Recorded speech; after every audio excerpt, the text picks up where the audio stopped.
Hi friends, நாங்கள் night டின்னருக்கு vegetable egg போட்டு ஃப்ரைட் ரைஸ் வீட்டிலே செய்ய போகிறோம். வாங்க எப்படி செய்யுதுன்னு பார்க்கலாம். எண்ணெய் ஊற்றி கடாய் வச்சு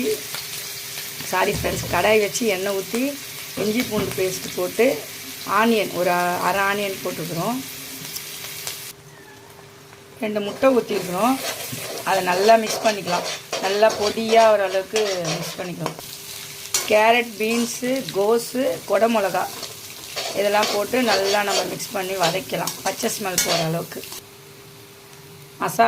மசாலாவுக்கு கரம் மசாலா, காஞ்ச மிளகாத்தூள், பெப்பர், லைட்டாக சால்ட்டு. காய் கொஞ்சம் நல்லா வதங்கி பச்சை ஸ்மெல் போனதுக்கப்புறம் சாப்பாடு வடித்து வச்சு சாப்பாடு போட்டு கொஞ்சம் சோயா சாஸ் ஊற்றிக்கிறோம்.